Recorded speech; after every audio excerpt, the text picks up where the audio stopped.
Hello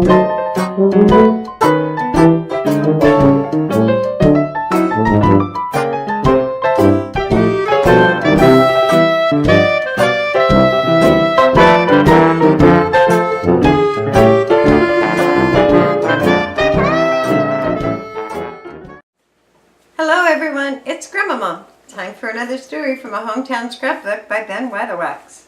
High water in December. Hello there. Maybe you've noticed that Grays Harbor is having a spell of high water. The highest tide of the year comes tomorrow, but unless it gets a lift from the southwest gale or a deluge tonight, the chances of it producing anything like a catastrophe of December of 1933 are pretty small. Do you remember that December of 1933? Not so long ago as we reckon time, but an important month for Grays Harbor, for that Christmas month set an all-time high for rainfall, saw a procession of disaster that rivals fiction, and kept the harbor in high water for a whole solid month. It was a history maker and a story maker, that December 1933, and we've given the spot tonight in our Hometown Scrapbook. What an autumn that was, 1933.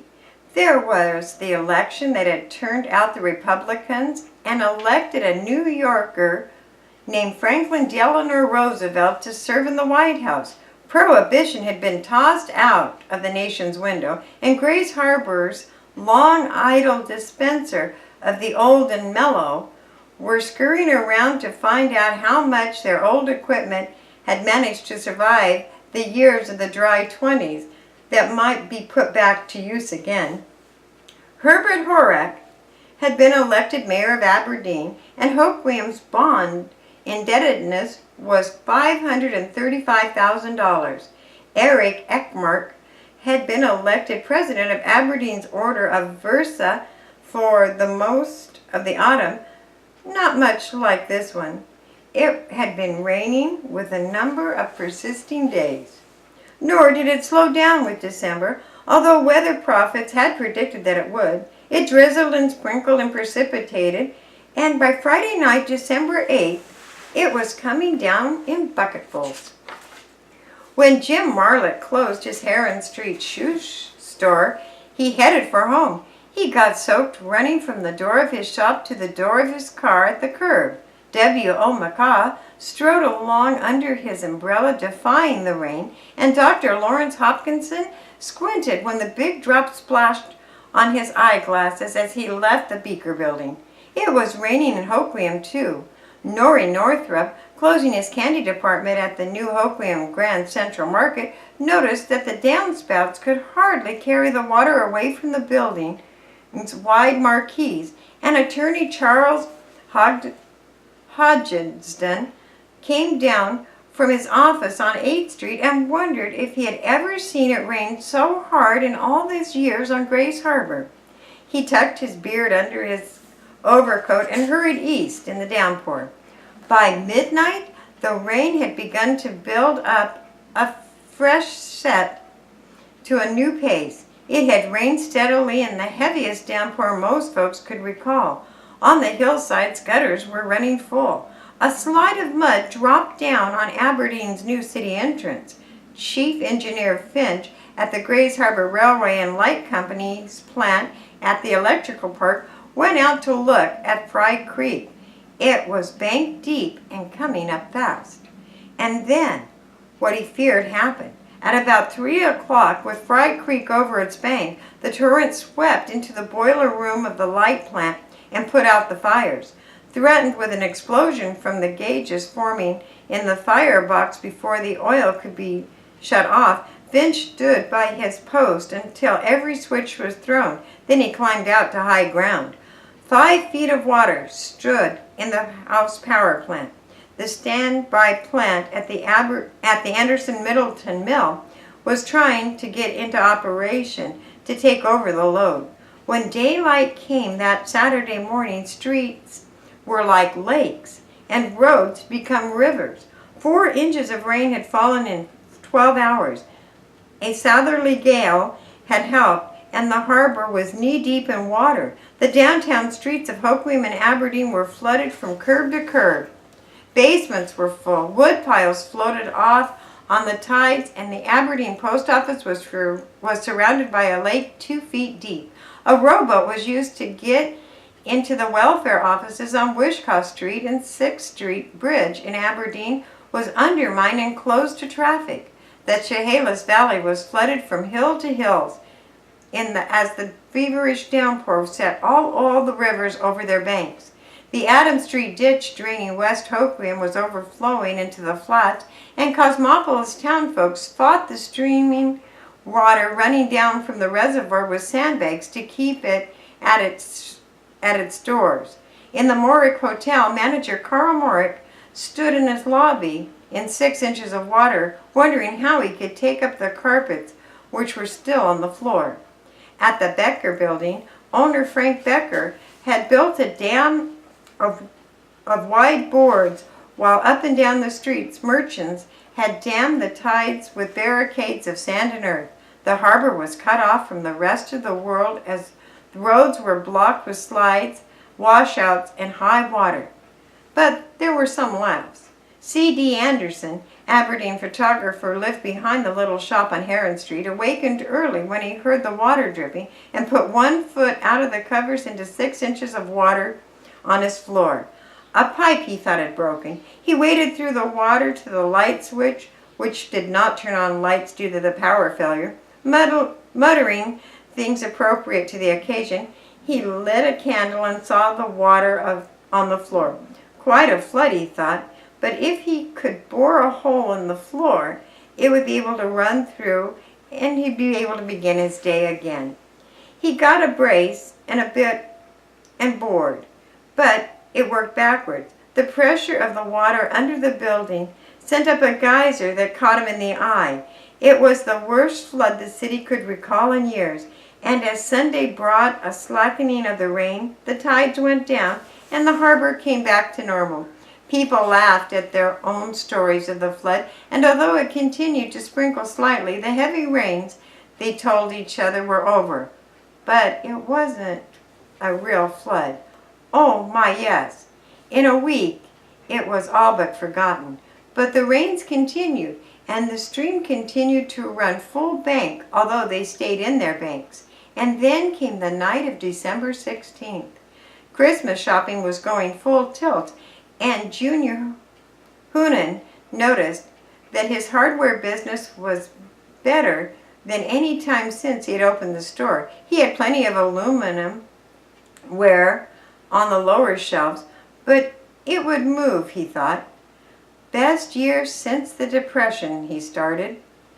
The election helped to clear the air. Stores stayed open that night, and people shopped even though there was a little rain. But about 9 o'clock, when most of the stores were closing, the water began to come down the streets in sheets. It was a repeat performance of Friday night a week before, when O.C. Hinkle turned the key in his drugstore on K Street in Hoquiam. The building was being deluged. So were Aberdeen, Cosmopolis, and in fact the whole county.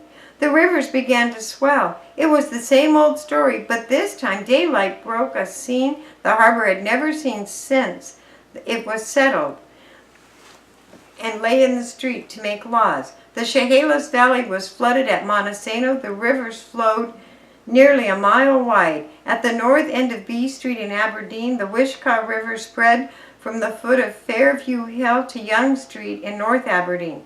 The Hoquiam River jumped its banks and swept into North Hoquiam.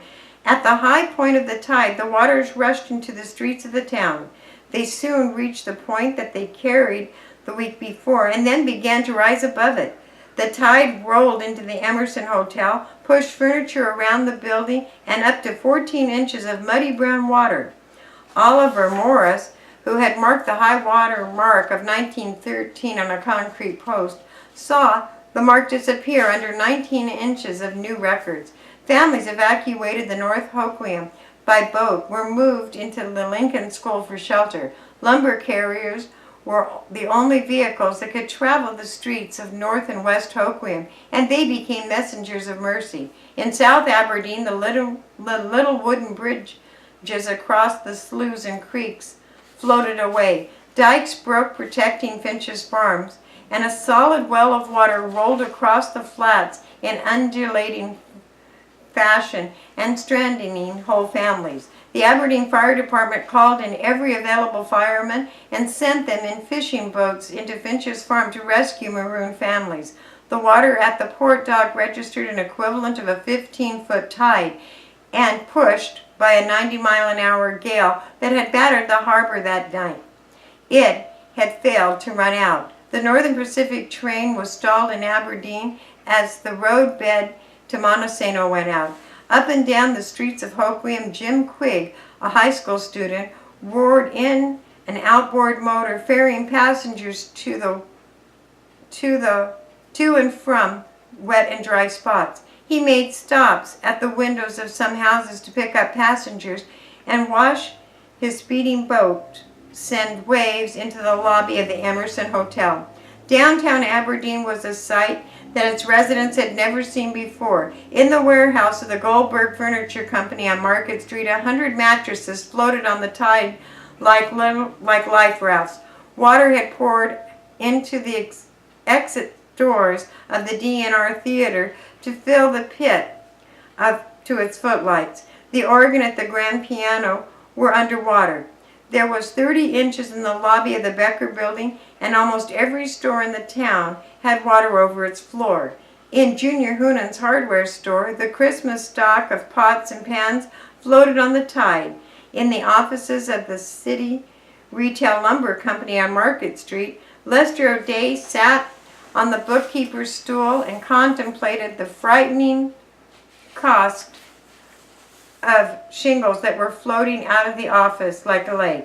Dr. Harry Tayo waded to the Becker Building office and stumbled onto the curb and went under right in the entrance. But he recovered and poured the water out of his boots at the first stair landing. Duck hunter Claire Fretch, manager of the local oil company, rowed a duck boat around the business district, helping to salvage wet people and wet merchandise. Druggist John Carraby and Harry Scoff compared notes to see who had lost the most merchandise as the water swamped their Christmas stock of perfumes and cosmetics. And in the middle of things, the fire department called the Peerless Service Station, now Andy Janik's station on Wichita Street, threw their hoses into the flood and doused the fire with the high tide. In other service stations, gasoline tanks bobbed to the surface and spewed gas and oil, and 88 Aberdeen residents spent the night in the armory wondering when they'd be able to go home. That was the second big flood of December 1933. Now, here's a few words from George and our sponsor. December 1933 was a rough month on Grays Harbor, and there was more to come. On December 20th, the rivers crested again, and again they flooded Finch's farm and drove the residents from the Satsop and Wenatchee valleys. The storms had devastated the resort settlement at Tokeland and changed the map of the harbor. For 2 weeks, the refugees remained in the armory, watched over by the city nurse, Minnie Patterson. But about Christmas, things slacked off. There was bottled cheer over the counters of some Grays Harbor stores for the first time in 17 years, and the new national administration about to take office, and the weatherman toted up his inches to 35.7, the highest December in history. It was